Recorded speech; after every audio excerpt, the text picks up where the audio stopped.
Okay, so this is Dr. Todd Shaw's POLI 567 course, American Local Government.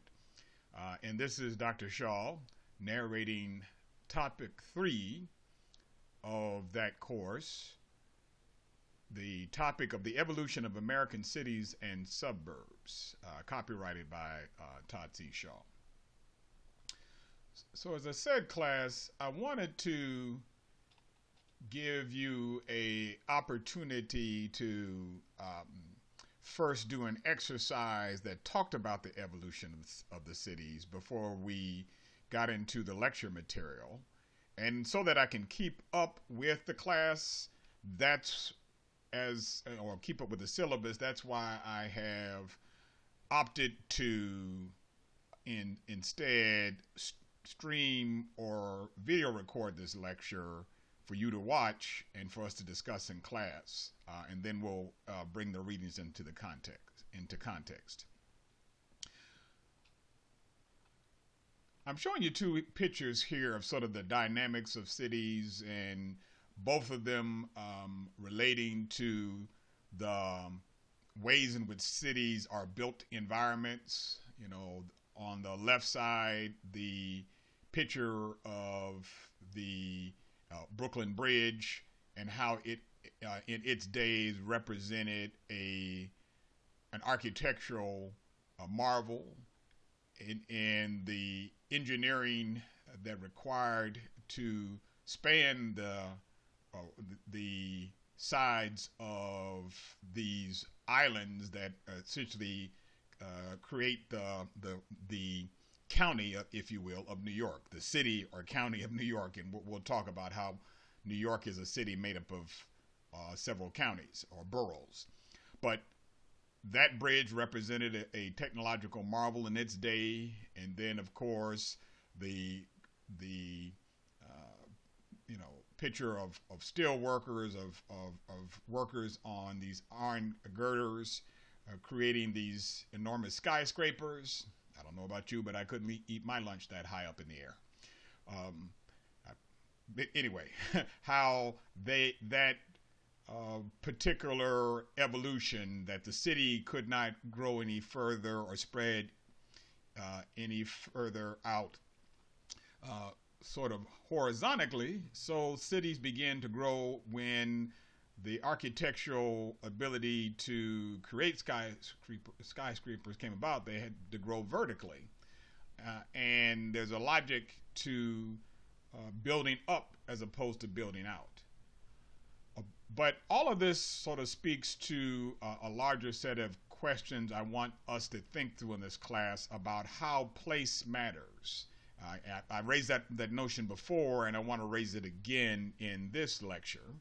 And in particular, I want us to take a look at, just to begin this lecture, I want to have us take a look at a clip by the documentary of Rick Burns on the city of New York. Now, you'll notice that this documentary is very dated in some respects, in that the World Trade Center towers are still standing. So clearly it was made before 2001 in the terrible attack upon the World Trade Center that occurred that day. But I think even though it is a bit dated, it still is an excellent documentary to talk about New York as this unique city to America, and how cities play an important role and have played an important role relative to their evolution. So let's just take a 10-minute, or look at this 10-minute clip, and then I'll give you some questions I want us to consider for class.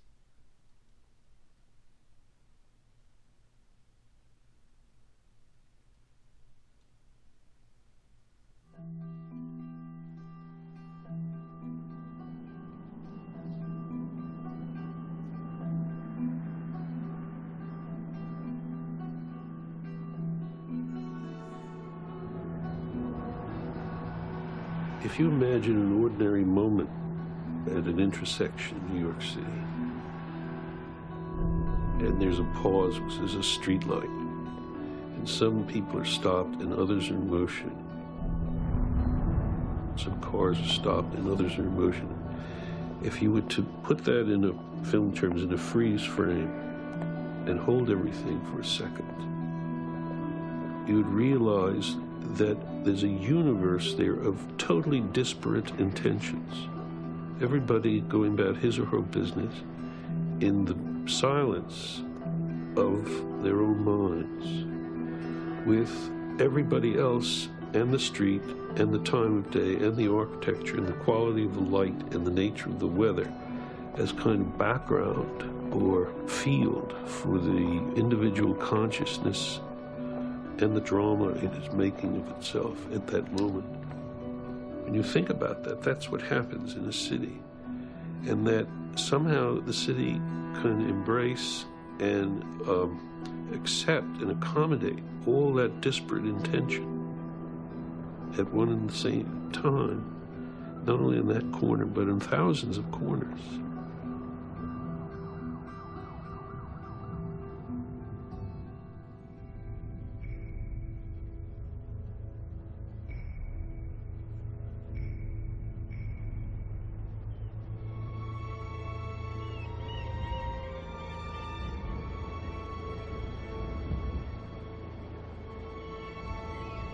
On September 2nd, 1609, an English explorer hired by the Dutch to find a faster route to the riches of the Orient steered his 80-ton ship off the surging currents of the North Atlantic and into an immense sheltered bay.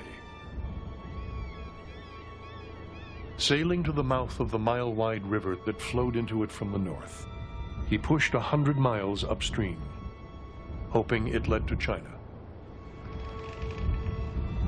It didn't. But though he had failed to find the Northwest Passage, Henry Hudson had stumbled upon something even better. One of the biggest and best natural harbors in the world. A safe haven, one fellow explorer said, wherein 1,000 ships may ride in safety. Of all the early explorers, Hudson was the first to sense the immense potential of the remote and lonely harbor. Yet even he could never have foreseen the tremendous human forces it would one day unleash, nor that the great city that would rise there would be dedicated to a crucial experiment, one that would grow ever more urgent with each passing year. The exhilarating, often harrowing experiment to see whether all the peoples of the world could live together in a single place.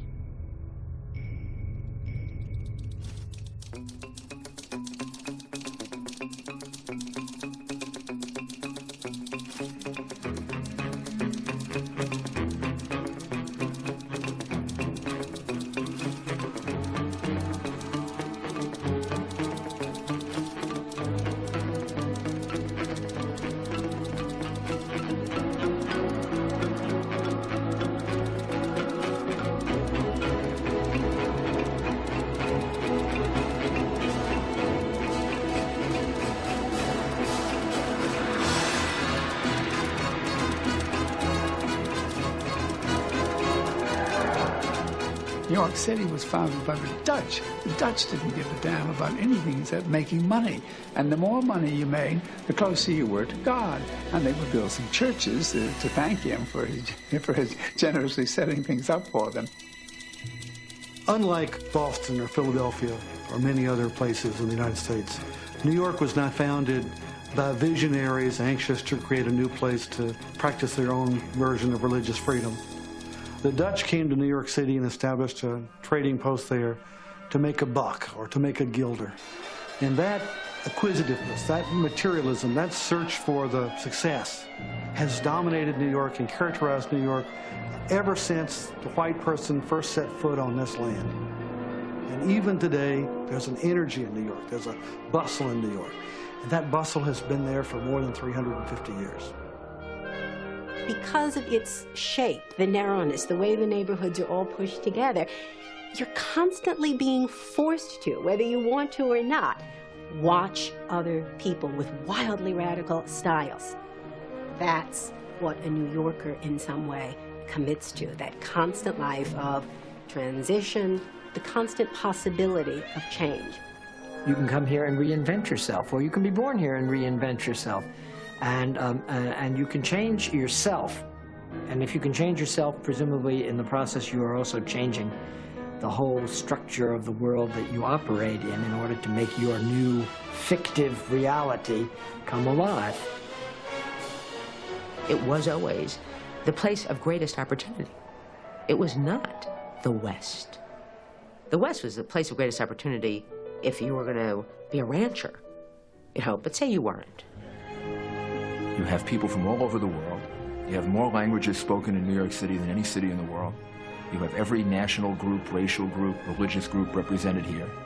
And what they're competing to do is to really create a better life for themselves. New York is continuously throwing up new ideas and new people. This turns out to be the setting in which political democracy becomes possible as in no other. It is exactly that money-crazy, driving, commercial culture that made political democracy seem perfectly sensible, perfectly normal, and indeed brought it into existence such that a popular democracy was established for the first time, and men of the people governed.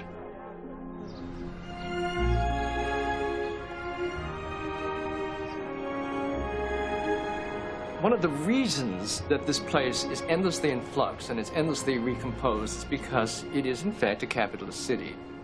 It is a place where capitalism has been allowed to work itself out with the least kind of impediments, for good and for ill. The good is that it produces incredible, dazzling things, but the downside of it is that you get what you pay for. When most Americans think of history, they don't think of New York. They think of Williamsburg or Philadelphia or Boston. And yet New York is really the most historic of American cities, and really in a number of ways. It's, first of all, older than all those other places. Started in 1624 by the Dutch. But it's also unusual in other ways. More has happened in New York than in Boston or Philadelphia, or certainly colonial Williamsburg. I mean, the litany of important events that took place on the tiny island of Manhattan would be far beyond really any other similarly sized plot in the United States. And thirdly, people don't realize it, is that New York is old as a big city. And by the end of the 19th century, New York was the fastest growing city in the world. So New York encountered historically many problems which we associate with cities long before places like Athens or Istanbul or Beijing or half a hundred other places that technically are older than New York. New York is unlike any other place in the United States. We've tested everything first. We've tested immigration. We've tested unionization. We've tested industrialization. All the great experiments of American society have probably occurred here first. The rapid urban expansion, this experiment in multiracial, multicultural society came here first.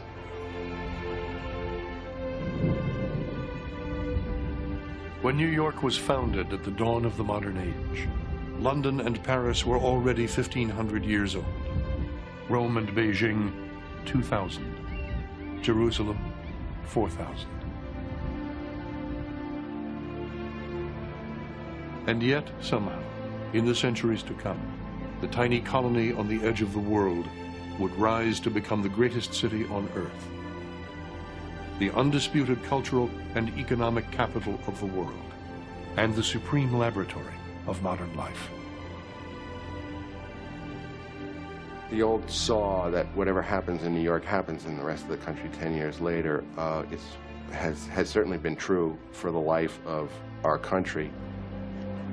If American society is going to succeed, it is going to have to find a way to do what New York has always done, which is to take incredibly disparate human elements, put them together, and find a way for them to tolerate each other. So the fate of New York is extremely important to the fate of the country.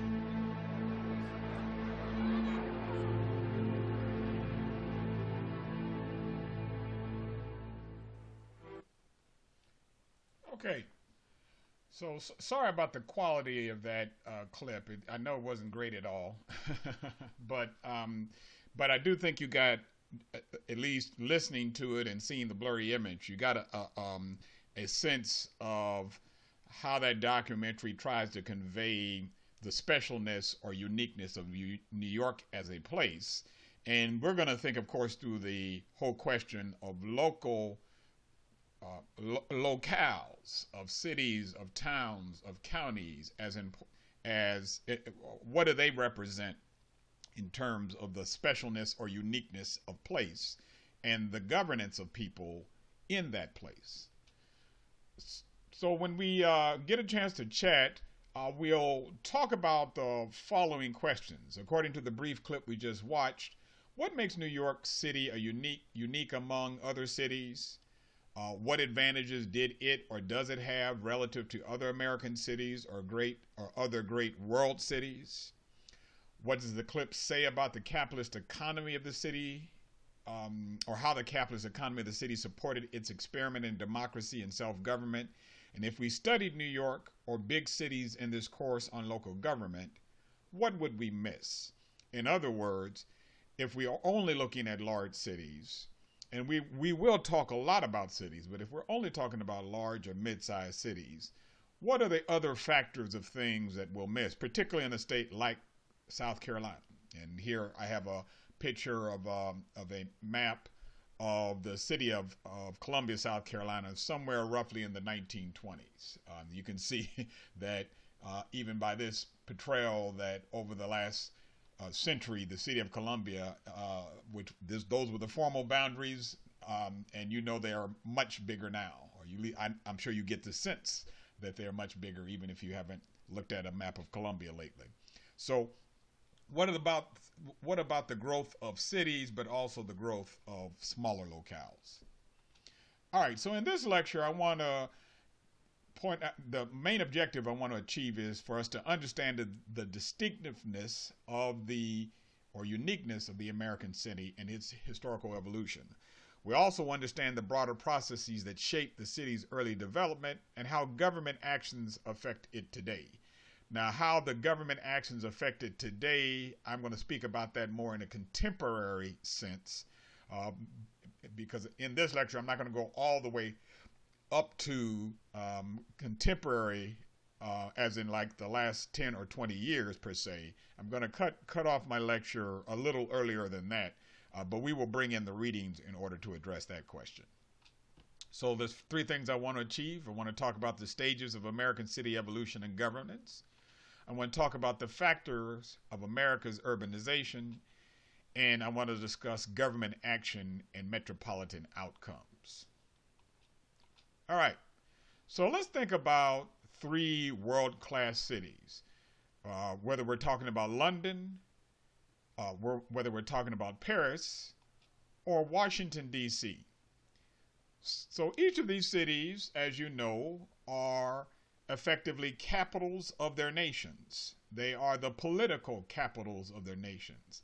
The central or national government has been located there in each city at least 200 years in each city. And so out of this city has the sort of national political character of the nation, of each of these nations, whether we're talking about England, or more broadly Great Britain, or France, or the United States, that the political character and political identity of the nation is wrapped up in some ways in the fates of these cities.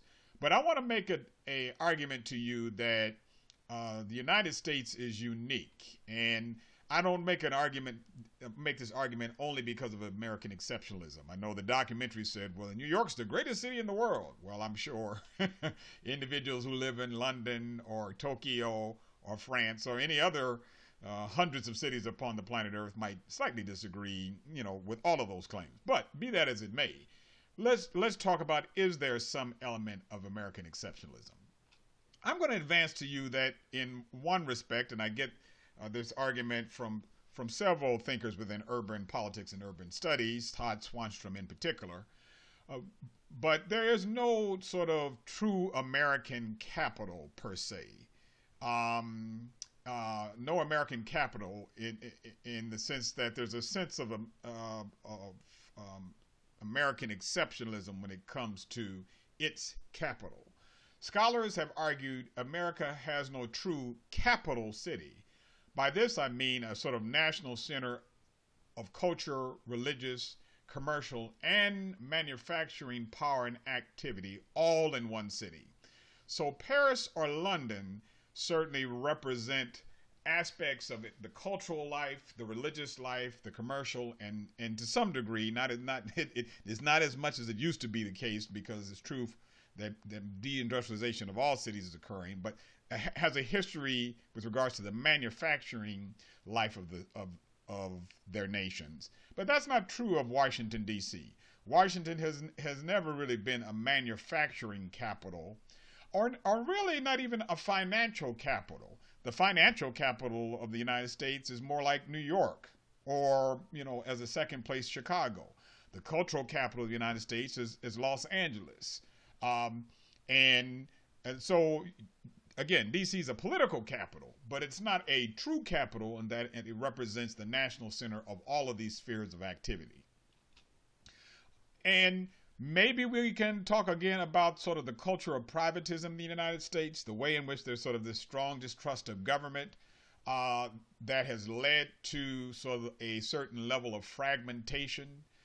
So, for instance, even when we talked about the early American Republic or the American colonies, and as the American colonies were moving into being independent states in the United States, they battled back and forth between whether Philadelphia should be the capital or New York.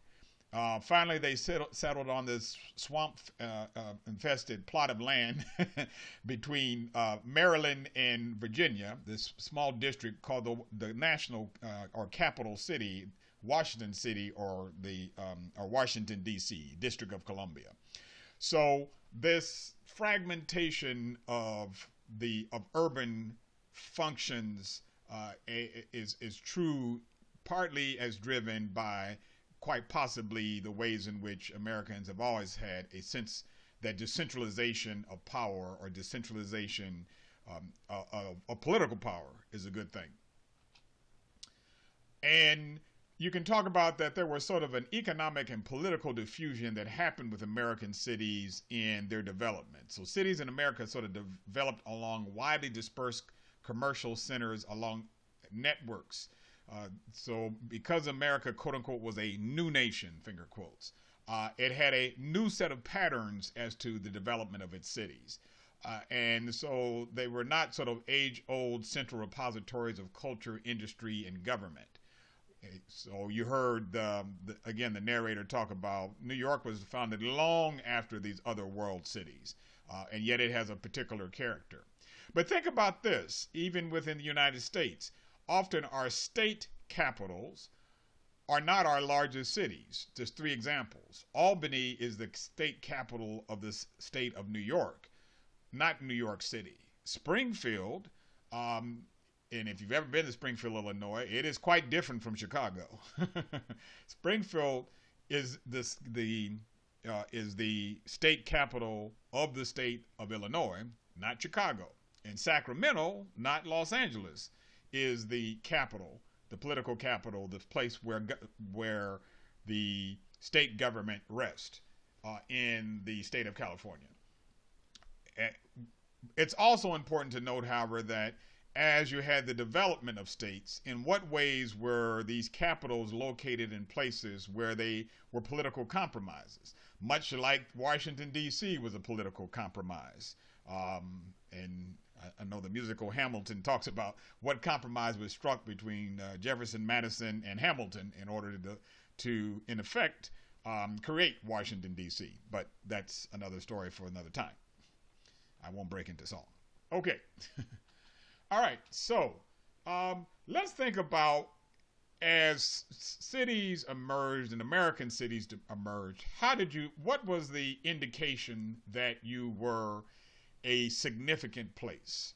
So if we're talking about, up that period when New York was founded in the early 1600s up to the 1700s or so, if a city had a harbor, it was located in a place that had a harbor, and a significant place of commerce where storehouses, commercial businesses, or small businesses might be located that would carry on the commerce of the city, and that served as a place where people would gather. Then that was some indication that you were in a significant town or city, because it was a signifier of the ability for people to travel there and to use the technology of that day to transverse distance and to get to that place to trade, among other things.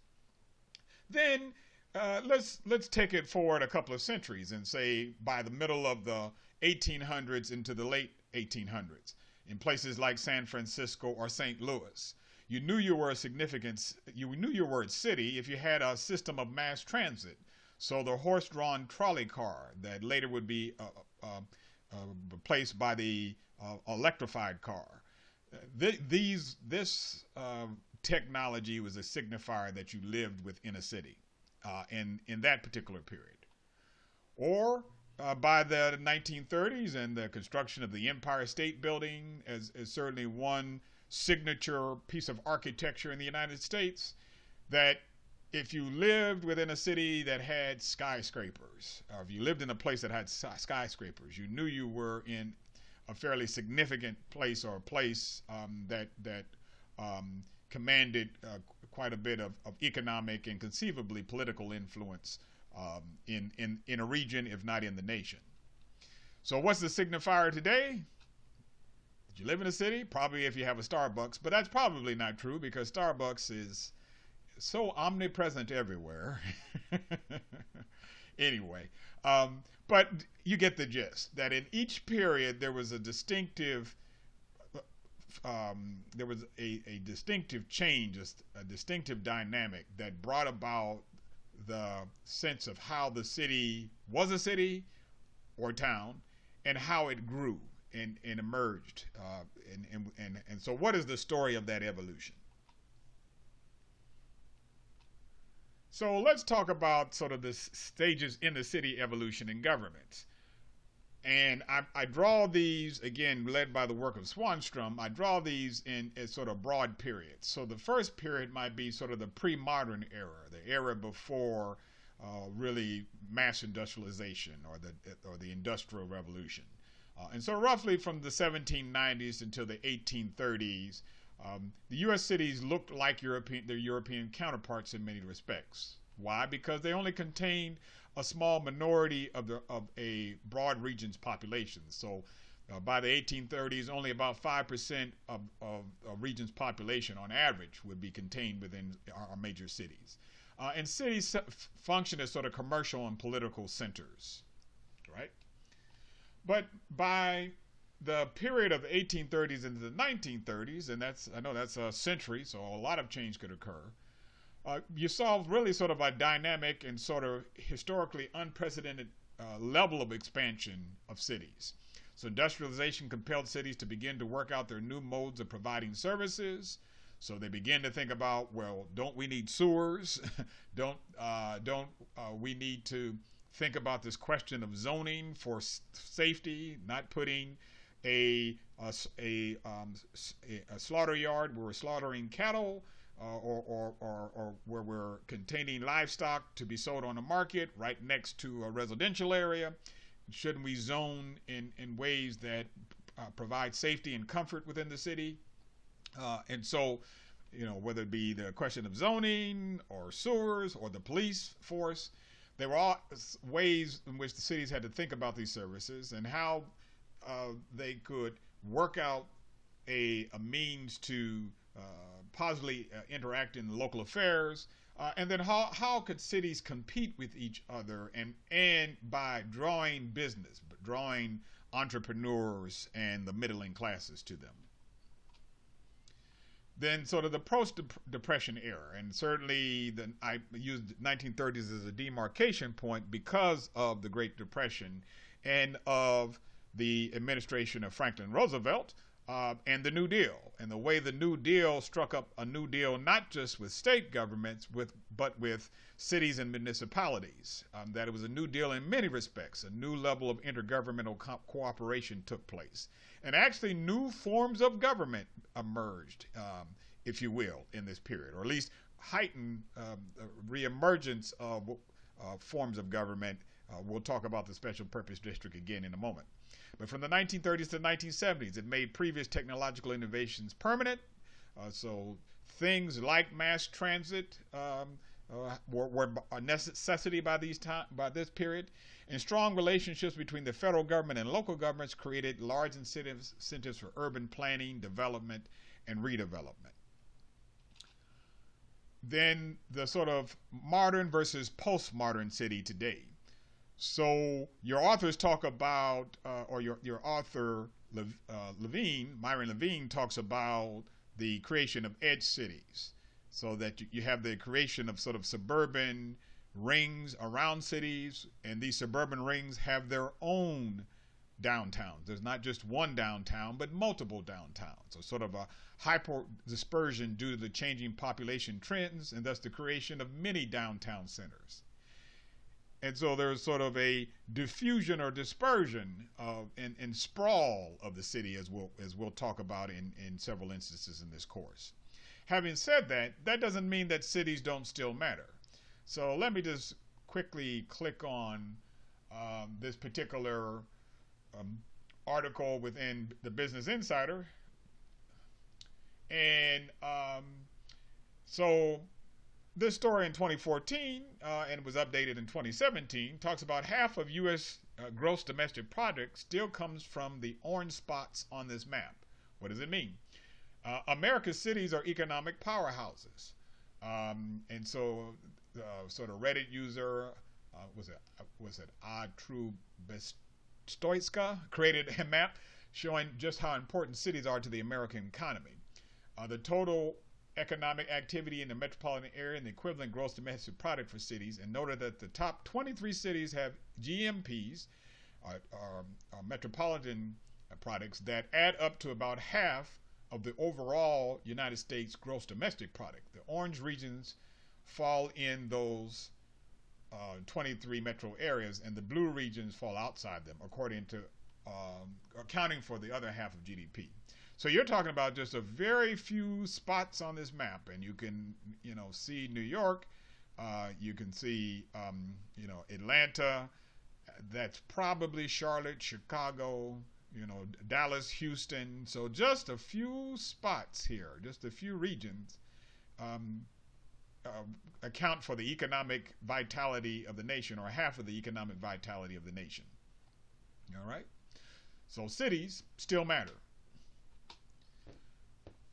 Now, how did cities become legal entities in the United States? Well, it was through what is called the Incorporation Charter. So in the late 18th and 19th centuries, the Municipal Incorporation Charter was a sort of a legal device state legislatures used to encourage and protect large public investments.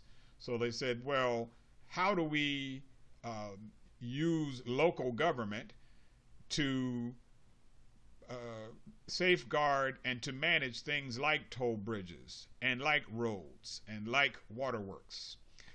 So they essentially incorporated these municipalities with very specific sort of enabling acts of legislation that said this particular municipal corporation has this very specific duty.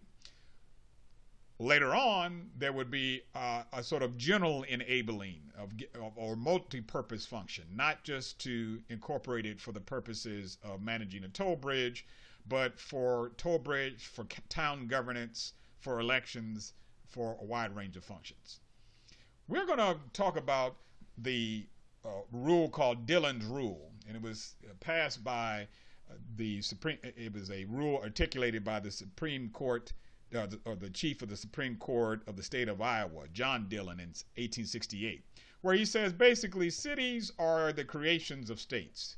The U.S. Constitution doesn't say anything about cities, it says a lot about states and the federal government, but nothing about cities. And so cities exist at the pleasure of states, that states can create and destroy cities. And remember, when I say cities, I mean towns, counties, local governments. That's all at the pleasure of the state. But by the 1890s, it became really practical to talk about sort of home rule. That it wasn't feasible, nor was it always desirable for state legislatures to rule according to districts, but instead had to develop a system of home rule given the increasing complexity of government and governance. All right, so let's now discuss the factors of America's urbanization. And I'm going to show this to you as sort of a set of factors that create a sort of non-recursive loop or feedback loop, if you will. And so those factors, those 6 factors are listed here: city control, expanded services, immigration, transportation, industrialization, and urban competition. Okay? All right, let's break these down. Now, this particular table conveys the pace of urbanization in the United States from 1790 to about 1920. And so you can see that we're talking total population, the percent increase over the preceding census, decennial census, what was the total urban population at that time, the percent increase over preceding population, and the percent total population in cities. And so we go from 5% of the population of the United States being within cities in 1790 at the founding of the nation to 51% of the population of the United States existing within cities in 1920. And so in the period of those centuries, we would go from 5% to half of the population. And so America by the 1920s, by the early 20th century, was an urban nation, if you will, and increasingly becoming a suburban nation. But we can also see that there were sort of periods of leaps and bounds. And so, let's look at sort of the percent total population. So we go from about 5% to no more than 9% by the 1830s. Well, look, when you get to the 1850s, particularly with immigration, 1850s and 1860s, we jumped from what was 9% a couple of decades earlier to almost a doubling to 15%.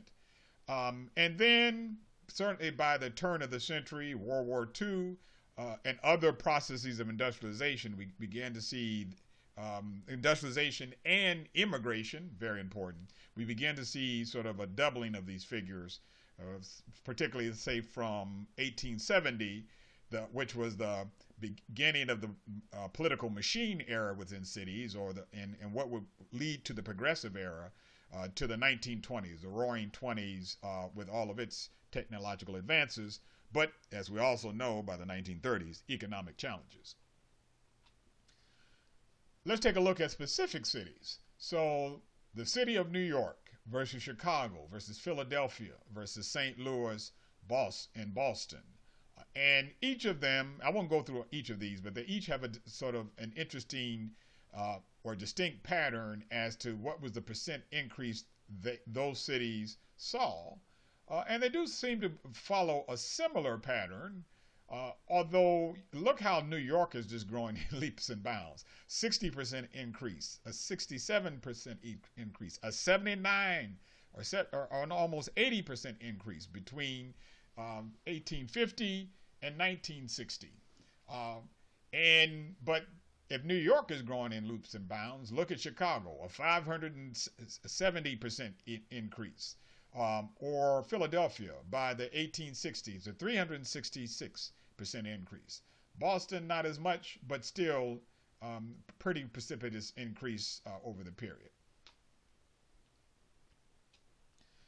And let's just step back even further to think about where we're going.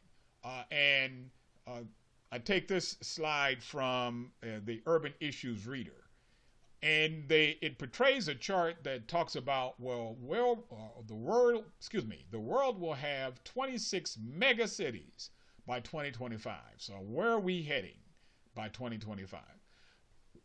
What is the mega cities? The number of mega cities, urban areas with at least 10 million residents, will increase from 19% to 26% worldwide by the year 2025, according to the United Nations. The seven new mega cities will be in Asia and sub-Saharan Africa, which is really intrinsically interesting, right?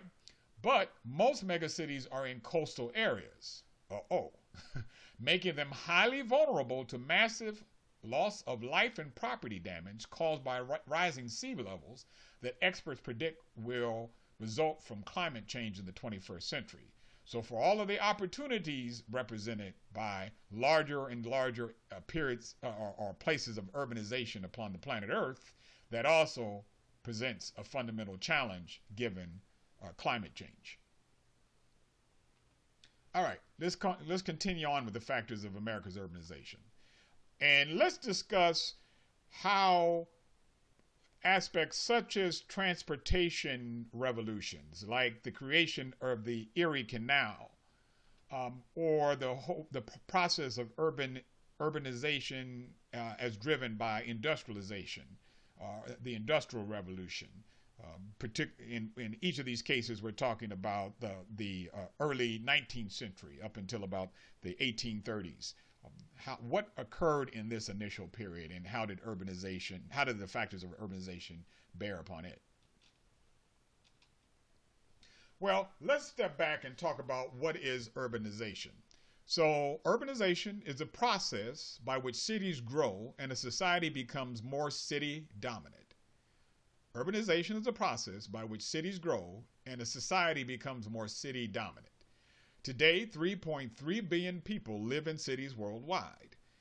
In the U.S., in 2014, about 81%, or roughly 270 million people, live in cities and suburbs. Let's refer back to our topic 2 discussion about the global impact of cities. Here I want to bring in the readings from the graduate student list and talk about the work of Nancy Burns when she talks about this question of city control in her 1994 work on the formation of urban America. So Burns notes that a sort of long process, or a 300-year process, occurred that would define cities and local governments from roughly the 1830s, where settlers and entrepreneurs were urged to plant towns, to the 1930s, when the federal government expanded the powers of special districts. 3 factors led to greater local control from the mid-1800s to the mid-1900s. And let me step back. When I mean city control, I mean local control. How did the cities gain greater and greater autonomy over governing themselves, over self-government in each of these cities? And again, when I say cities, I mean towns, townships, local governments, counties, etc. So first of all, they merged this concept of home rule.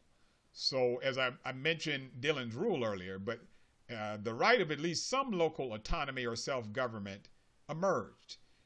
And even given that Dillon argued in 1868 that, again, cities or towns or townships or counties were all the creatures of state governments, that just wasn't practical in many respects. And on one level, there were clear advantages to having home rule and disadvantages to not creating some form of home rule. When we have our discussion of the formation of, or the formal powers of local government, I'm going to discuss the whole question of home rule and the emergence of home rule here in South Carolina. Then there was a decline in what you might call special legislation.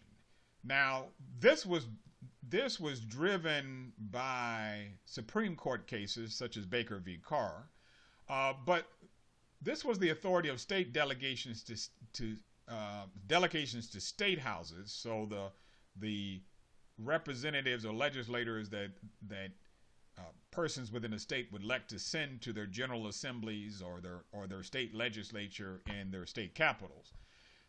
This was the authority of state delegations to state houses to pass legislation, or for state legislatures and governors to directly govern cities and counties. So even in South Carolina, there was this special legislation that emerged, particularly prior to the 1970s, that a state senator, a state representative, could have some direct say, or more say than they do now with more home rule, over Richland County or over what happened in Lexington County. And so the decline of this special legislation brought about greater local autonomy and city control, or local control. Then general enabling legislation.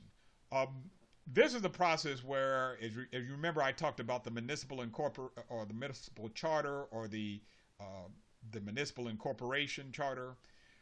This was the sense that, no, we don't want to just create a charter that has a very specific purpose of, again, going back to the example, to regulate the traffic, the horse traffic or horse-drawn traffic over a toll bridge.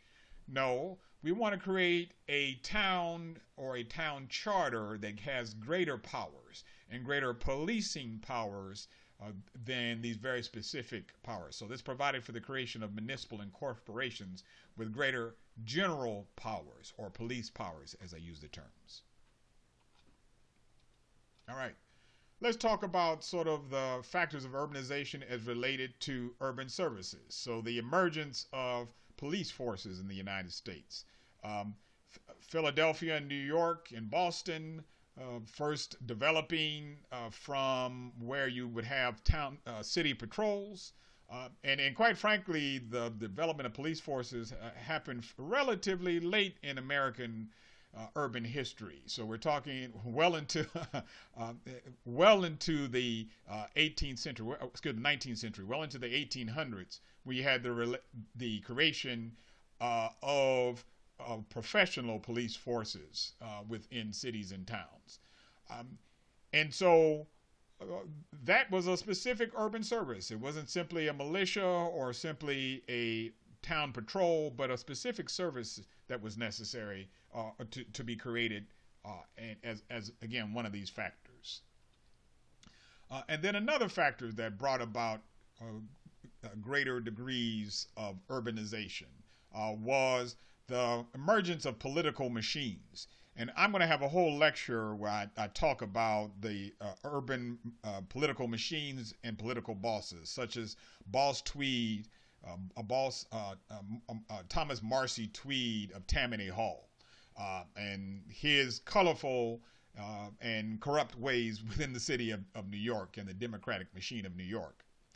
And likewise talk about the progressive era that attacked the urban political machine. The progressive era attacked the political machine because of its political corruption, but it also attacked sort of elements of local democracy, because the ethnic working classes that the machine would enroll were in some ways disenfranchised by progressive reforms. And we'll talk about sort of the irony of the progressive era, bringing about quote-unquote good government at the expense of the working class communities. All right, so with regards to city control, I just said a moment ago about during the progressive era of the late 1800s, there was a fundamental struggle over the control of the city between political bosses and good government leaders. And I'll show you another section of the documentary by Rick Burns on the city of New York, where we'll talk about the colorful life of Boss Tweed, but how Tweed was really kind of used as a scapegoat when there were many more individuals who had their hands in the till for the economic collapse and corruption of the city, particularly in the 1870s. Expanded municipal services. Now, with all the above processes, cities assume new responsibilities for three key reasons. Why do they assume these new responsibilities? Well, they had to hedge against catastrophe and crisis. So when Philadelphia had a yellow fever in the 1790s, and because of the ignorance with regards to sanitation practices and the proper removal of waste in the city, as well as how do you properly have immunize populations against sort of practices that create disease. The city of Philadelphia itself was devastated. And so more and more it was necessary to talk about the creation of sanitation systems, of formal waterworks that would provide pumping water, or again, the emergence of professional police forces to police the city. The need to protect economic vitality. So how could the city be a city of business if you didn't have a municipal bureaucracy, whether it be the processes of zoning and permitting the variations or variances with regards to what activity could happen in a particular area? How can an activity be zoned in a particular area?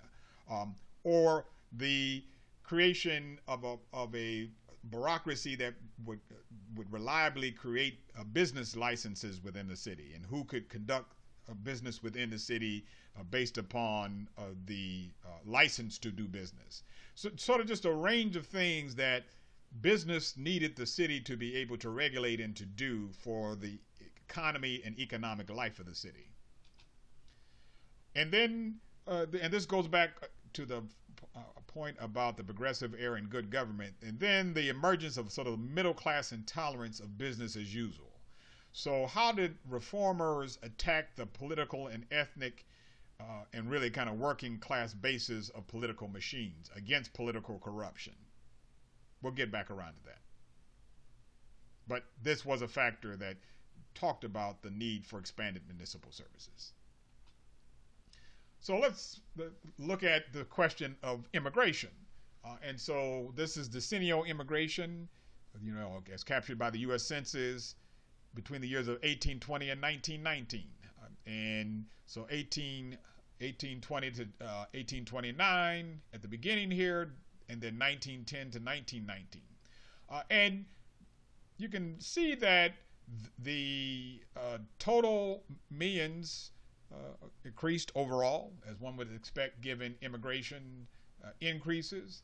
But the streams of immigration, predominantly from Ireland and from Germany, and then as there became immigration restrictions, particularly by the 1920s, you began to see other populations enter into the immigration stream, but the immigration stream that was the previous stream began to close a bit. Now, this chart didn't properly kind of portray the immigration restrictions of the 1920s, 1921, 1924 Immigration and Nationality Act that would have really a predominant influence in who would immigrate. And partly because of the concern over populations within Eastern versus Western or Northern Europe, the national immigration policy began to clamp down on the immigration streams that didn't privilege Northern or Western Europe. Won't get into a whole long discussion about that, but it is relevant for the growth of the cities and the expansion of the cities as to who was immigrating into the city and creating new ethnic enclaves within cities. And certainly the creation of mass transit, so the first subway system, which you wouldn't be surprised about, was created in New York City.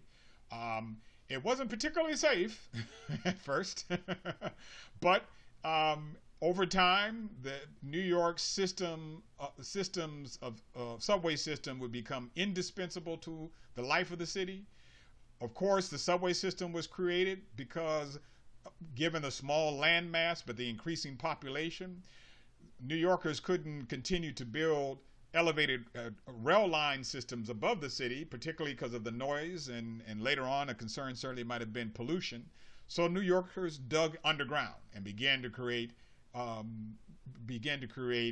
mass transit system out of view underground. So transportation revolution mattering, then the way in which the city became this cauldron of ethnic admixtures, the way in which we talk about this notion of was America becoming a great mixing bowl, if you will. And actually, it's probably more of a salad bowl rather than a melting pot of merging these differences. There were still ways in which groups stayed distinct, and often distinct in ways that may have maintained or heightened their ethnic and or economic segregation. And we can talk about the Gangs of New York movie as just one sort of account of the Tenderloin section of New York and the conflict between Irish and German immigrants and immigrant quote-unquote gangs. It's the film by, including Leon DiCaprio, Daniel Day-Lewis, and Cameron Diaz. But it sort of gives a fictionalized or slightly fictionalized account of what would be real ethnic conflicts. For instance, ethnic and racial conflicts within the city. For instance, the draft riots of 1863, where Irish New Yorkers began to rebel about being enlisted into the Union Army to fight in the Civil War, and they rampaged and rioted against African Americans and burned down an orphanage as part of that process, and hundreds of folk, African Americans, were displaced from their neighborhoods, as well as dozens of people being killed. So it wasn't simply a getting along and tolerating each other in the city. There were, within New York and other cities, real ethnic conflict and at times violence that was meted out because of these changing streams of immigration and migration into cities. But the cities were at the heart of sort of the American myth about being able to lift oneself up by your own bootstraps, of being able to seize upon opportunities. So I'm showing you this serial by Horatio Alger, the poor boy stories of Horatio Alger, the idea that you could go to the city, make it big, strike it rich, gain opportunity. A myth, but an important myth that drew more and more people into the cities. So immigration and conflicts, patterns of ethnic conflict and cooperation with the city were within the city were set long ago by the city's absorption of immigrant populations. For instance, by 1870, more than half of the populations of several American cities were foreign-born or the children of immigrants. The height of the first wave in the 1850s immigration were dominated by the Irish and Germans, with the Irish especially confronting poverty, ethnic discrimination, and competition with other groups, African Americans.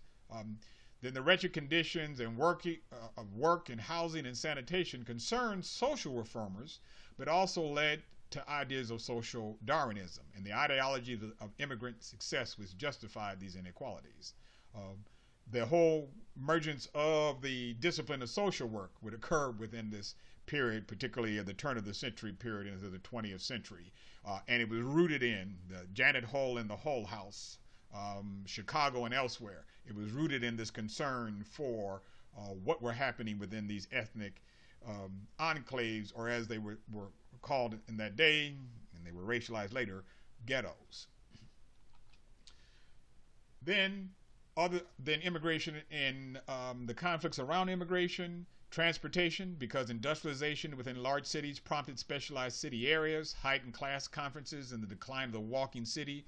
New modes of mass transit were required.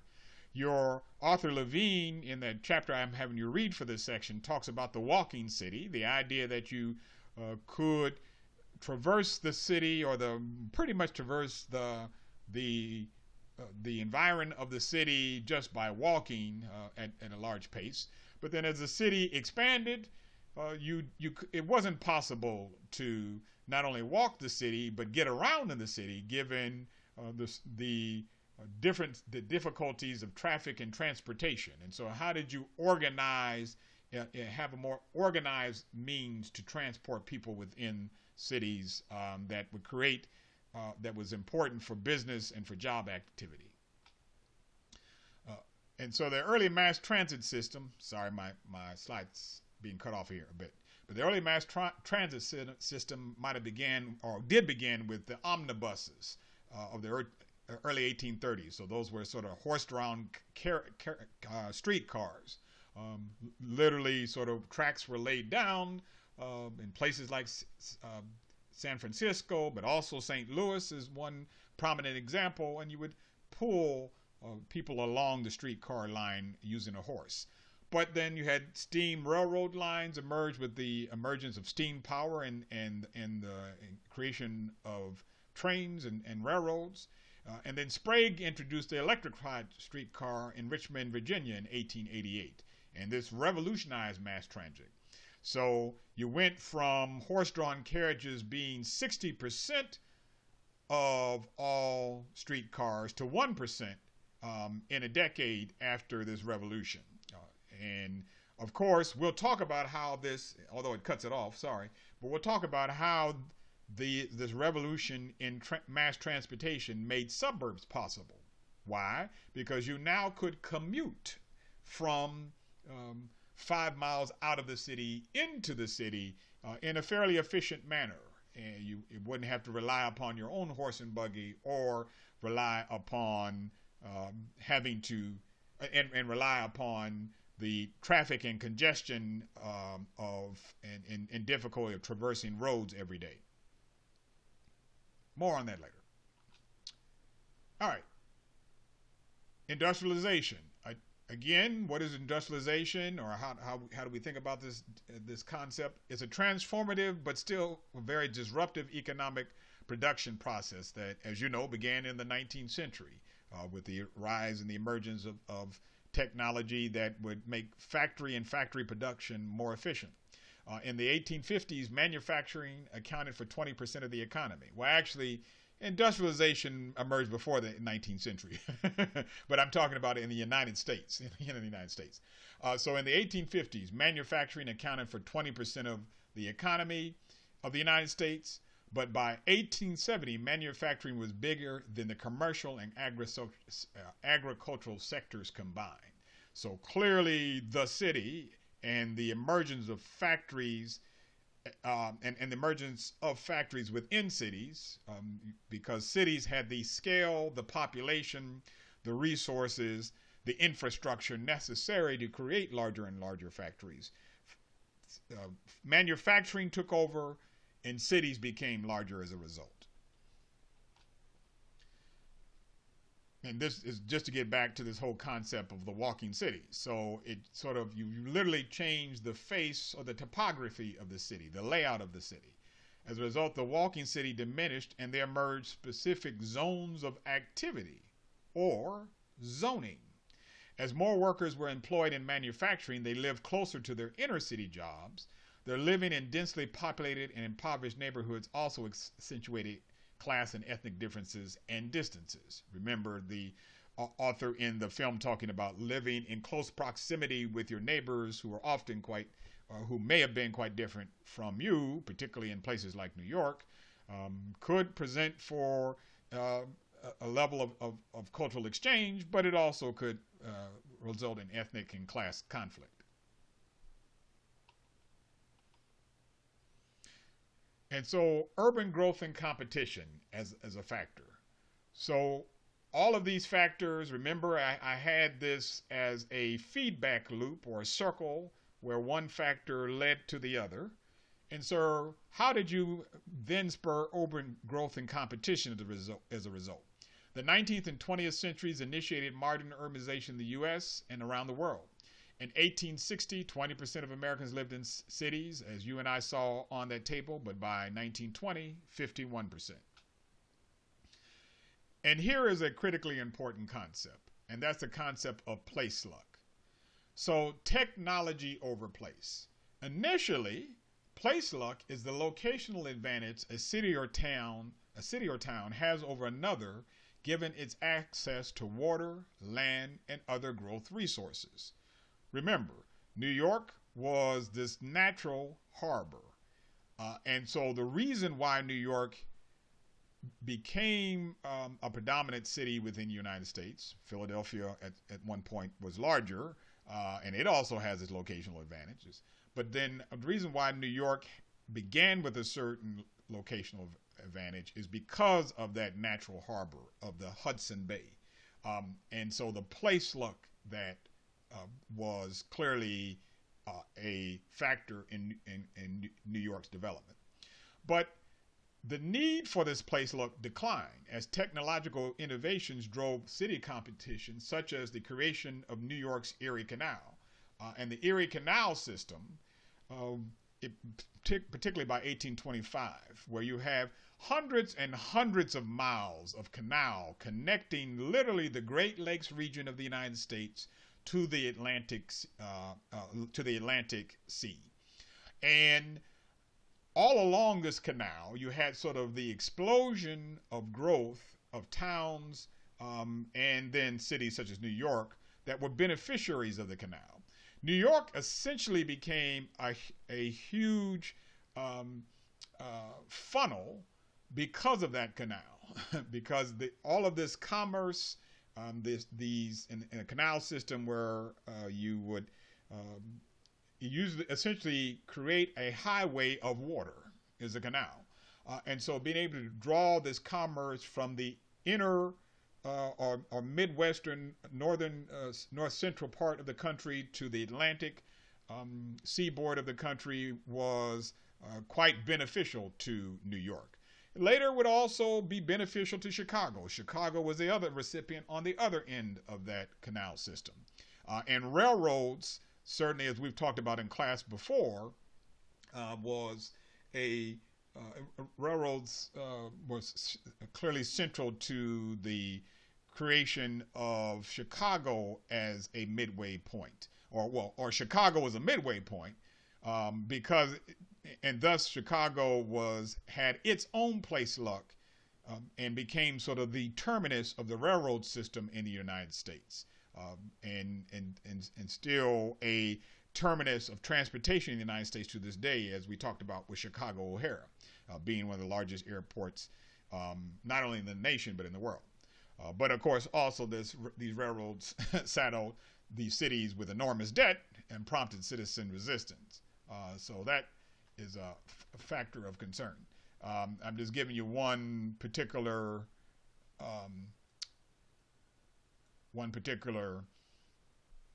fact about, due to cities incurring enormous debt in order to finance the building of railroads, among other improvements, municipal debt increased from $28 million in 1843 to $1.5 billion in 1900, which is a lot of money in $1,900. In the same period, state debt only increased $232 million to $235 million. So, wow. Cities were incurring a lot of debt. And that was part of the political revolt, if you will, of the middling classes that brought about the Progressive Era.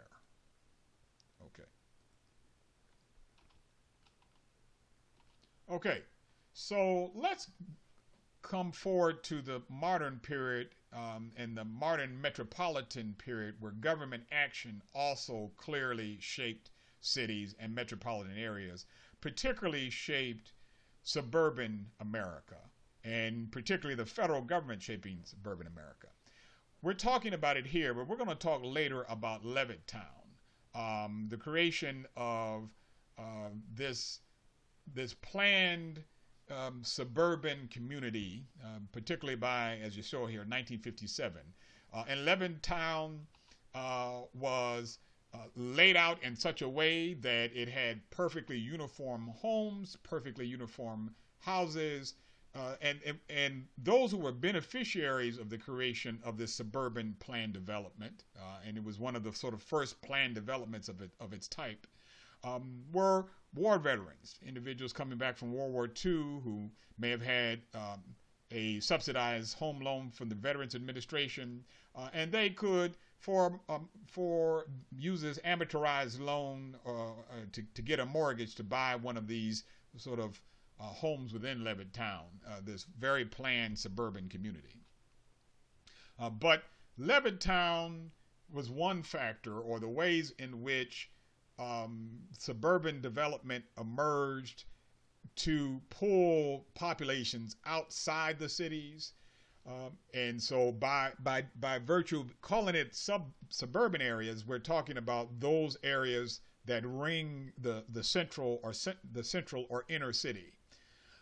But another factor that would pull population outside the city, as we'll talk about, as directed by the actions of the federal government, is the location of war manufacturing plants, like, for instance, the bomber plants outside the city of Detroit, Michigan. When the federal government sort of made the decision to locate some of this manufacturing and the subsidization of this manufacturing outside the central city, this had a direct impact upon the suburban growth and suburban migration outside the city as well. And in many ways, then, this would lead to the depopulation of the cities several decades later. We'll talk about how that deindustrialization, as driven by federal government action, fundamentally mattered. All right. So after the 1930s, the federal government's activities helped to shape the internal shape and sizes of the cities, as well as the services American cities and towns could offer. So the creation, or really sort of the augmentation, of special districts. Again, we'll go back to the work of Nancy Burns. So special districts, they gained the ability to raise revenue bonds. The Roosevelt administration, of course, was interested in grappling with the New Deal and was grappling with the Great Depression, and it offered the New Deal bevy of programs as a means to stimulate economic activity and to provide a means to stimulate job creation. So the New Deal encouraged locales to create special districts to avoid state debt limits for projects such as water, soil conservation, electrification, and housing. The Tennessee Valley Authority and the creation of the Hoover Dam. There's sort of a whole host of things by way that the federal government struck up these partnerships that were essentially state-enabled, but local partnerships and local special districts and authorities that had these new revenue powers to raise money beyond what state governments would permit. Then the location of wartime factories and the taxation policy. So during World War II, the federal government, through its Wartime Production Board, often encouraged the conversion and building of weapons plants outside of central cities that fostered the growth of suburbs. The picture I showed you of those bombers within that factory was from the Willow Run plant outside Detroit. So that's just one example of other examples. And the Wartime Production Board was responsible for really converting what had already emerged as automobile factories into factories to produce armaments of war, tanks, guns, airplanes, etc. And then the policies and the politics of home loans. And from the 1930s to the 1950s, the Veteran Administration, the Federal Housing Administration, and the Homeowners Loan Corporation, the HOLC, gave veterans and prospective home buyers subsidized home loans that often were located in city edges or in suburbs. But there was widespread discrimination against various minorities in obtaining these same loans. You in your book of your textbook of Levine will talk about the 8 Mile and Fenelon wall that was built between an African American middle class neighborhood and a white working class neighborhood. And why was that 6-foot wall built? Because on one side of the wall, the black community was denied amortized loans in the interest of the white community on the other side being given those amortized loans, those FHA loans. And it's a process we'll discuss of redlining that emerged. So we'll also get into the ways in which the federal government had a very heavy hand in the creation of highway highway express system and the interstate express system that would directly impact the politics of highways within cities, and also the process of urban renewal, which some thought was so discriminatory against African Americans they called it Negro removal. Some 60,000 homes were destroyed in the process of urban renewal in the city of Detroit from roughly about 1950 to 1970. So these forces that were, after World War II, an effort to effectively create a new city, a city with less, a city with new economic vitality, with more housing, with more economic development, and less slum and blight. But it came at a cost, and it was often a heavy hand that occurred. And I think I'm showing you a picture of the beginning of the creation of the Bronx Crosstown Expressway, and the heavy-handed efforts of the development director of the city of New York, Robert Moses, who was virtually a demigod in the city of New York for how he fundamentally reshaped the city of New York and did it in a very heavy-handed with these federal funds in hand. So urban renewal and public housing. So the 1949 Housing Act had two pivotal titles that changed cities from within.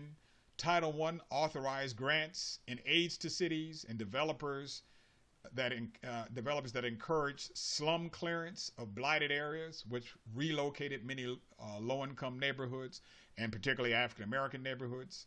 In Detroit, the neighborhood of Paradise Valley, for all intents and purposes, disappeared or was disappeared because of the process of not only urban renewal, but also in housing, but also the highway construction. Then Title III of the Low Rent Housing Program authorized 800 housing units of public housing in its within its first year, but began the 30-year process of concentrating the poor within quote-unquote projects. So on one side, you had the slum clearance and blight provisions of the 1949 Housing Act used to stimulate economic development, for instance, the creation of new downtown centers and convention centers, etc., that were geared toward the middle class, but the poor were housed within these public housing complexes that began as sort of middling to lower income public housing complexes. But then when there were the stipulations with regards to income, when there were income strictures put into place, the middle class moved out and the poor were left. Likewise, the creation of the interstate highway system, it began in 1956, among the world's longest continuous roads. Some 46,000 miles of road was created. It was justified by President Eisenhower as necessary for national security, so it was sort of the national, it was dubbed as in the interest of national defense and national security. Again, this is the Cold War period, but it spurred central city and suburban growth. Of course, there was a politics to bulldozers and off-ramps. So whose home was bulldozed in order to create this new highway? Whether we're talking about in San Diego, California, or within Miami, Florida, in Liberty City, Miami, Florida. So whose home was bulldozed, who was least likely to be able to resist the bulldozers, but then also where were these off-ramps? If in fact you have an off-ramp in the suburban area, an exit on the suburban area, and an exit downtown, then what are the neighborhoods being bypassed? What is the economic activity and commerce not being encouraged in those neighborhoods? Because the off-ramp is downtown, and then the next off-ramp is in the suburban area. That's a bit of an exaggeration, but not much of an exaggeration, because you did have these, for instance, across the Bronx Crosstown Expressway, literally bypassed huge sections of the South Bronx, and in some ways economically devastated those communities over a couple of decades. And then there were local and private actions, not just federal actions, that mattered. So the process of zoning. It began in 1916. It's the process of designating specific areas of a city or town designating specific areas of a city or town for specific activities, residential, commercial, or industrial. Our class example will give you a good sense of that. I'm sure you already know the process, but it gives you a real-world example, or example you can readily understand by way of this class assignment. And then it's also important to maintain sort of a quality of life and property values, but zoning can be economically exclusionary, and we'll talk about zoning as an exclusionary process.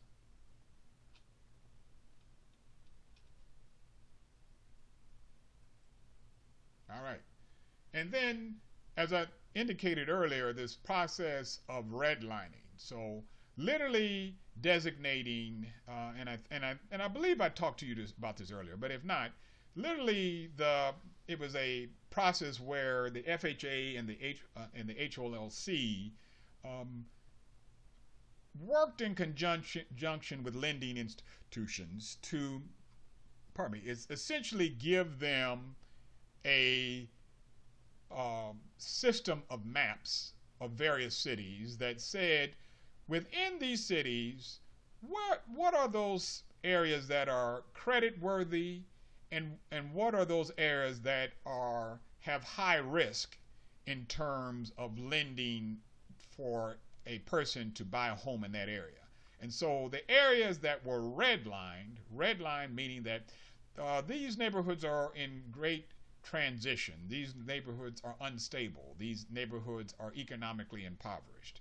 So we don't encourage you to lend in these areas, particularly as you lend using the FHA or the HOLC or the Veteran Administration loans that were extended to eligible parties.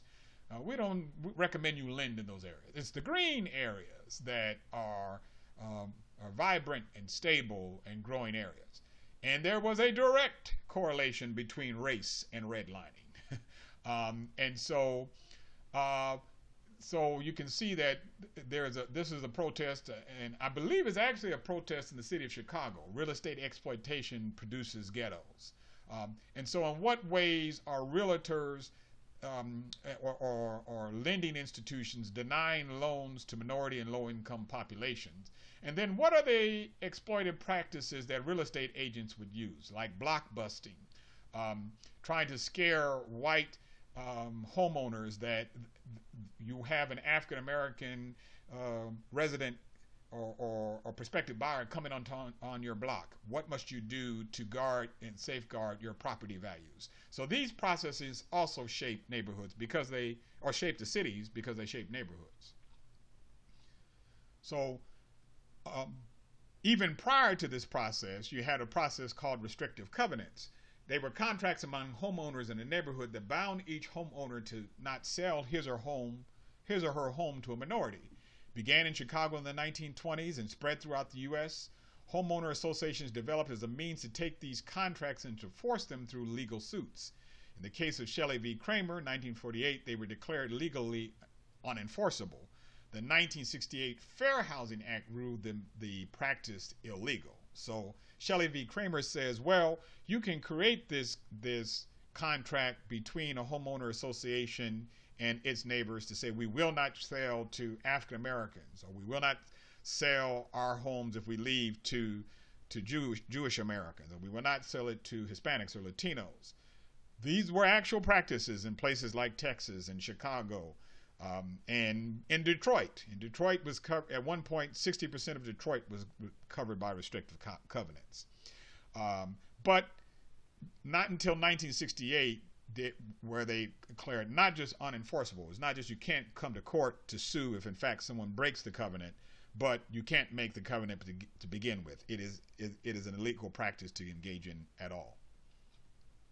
And then real estate practices. For example, the FHA and the HOLC permitted the practice of redlining, that permitted lenders to not lend to minority home buyers because the latter were applied for homes in neighborhoods considered at risk and economically unstable, even when these neighborhoods were very stable and middle class. Again, we'll talk about that Detroit example.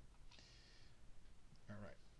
And let me play a clip that I think brings this together nicely, and also, as you guessed it, is about the city of New York.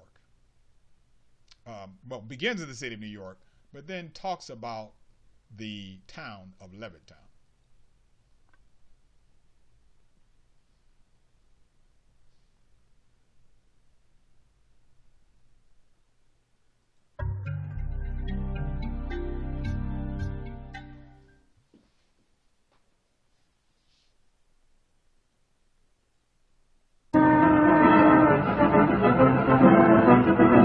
It was a time when hundreds of thousands of GIs came home ready to start families, but had no place to live. In the 1930s, the federal government created the Federal Housing Administration, whose job it was to provide loans, or the backing for loans, to average Americans so they could purchase a home.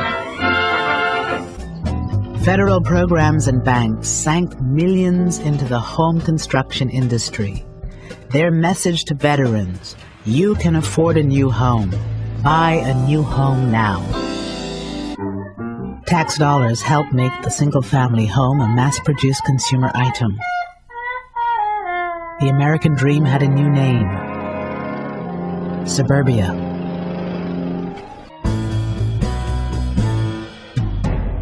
We came to Levittown and we found the model house, and we walked in and we looked around, and of course, in the eyes of a young man who was raised in the ghetto, so to speak, it was an interesting experience, an interesting lifestyle, seeing all the new modern conveniences, very fascinating. Eugene Burnett came home with almost 1 million other black GIs.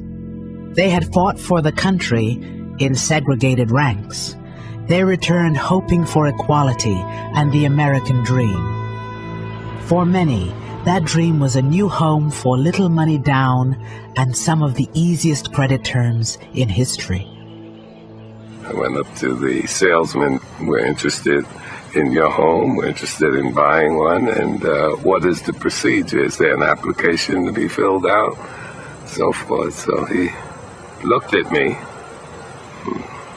looked around, and he said to me, he says, listen, it's not me, but the owners of this development have not as yet decided to sell these homes to Negroes.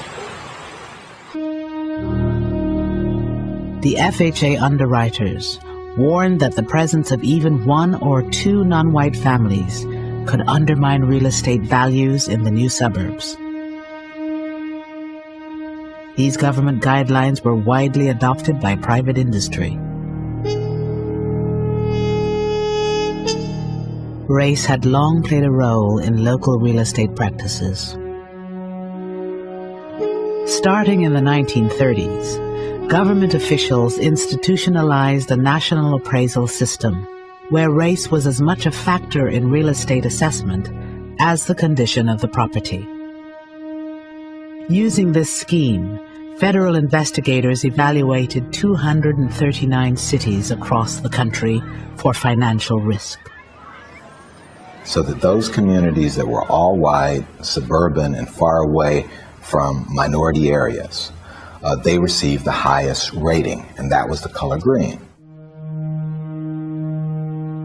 Those communities that were all minority or in the process of changing, they got the lowest rating, and the color red. They were redlined. As a consequence, most of the mortgages went to suburbanizing America, and it suburbanized it racially. As homes in white communities appreciated in value, the net worth of these white families grew.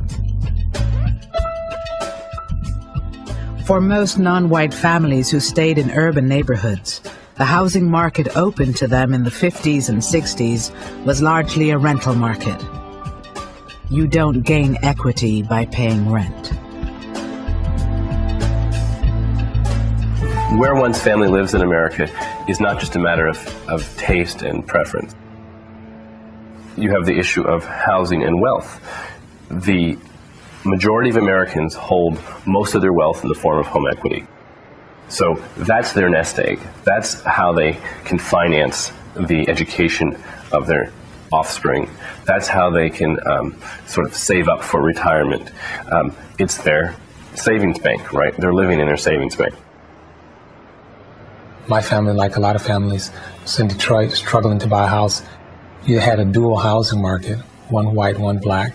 A housing market with one with a lot of demand, another housing market with very little demand. My father lives in the house that I grew up in. The house today, 5-bedroom house, is worth about $20,000. That same house bought in the suburbs would be worth today about $320,000. So whites moving to the suburb were being subsidized in the accumulation of wealth, while blacks were being divested. And these were public policy decisions in which, on one hand, people were given access to property, given title, and subsequently wealth, and on another hand, where people were not given access to property, did not generate wealth, and did not generate the kind of opportunity for the next generation.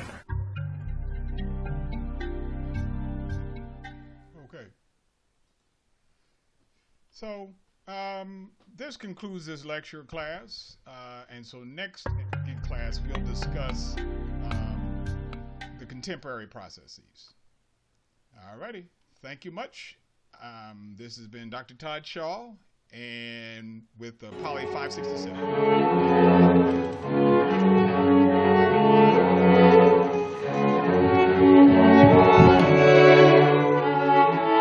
There is no question that individual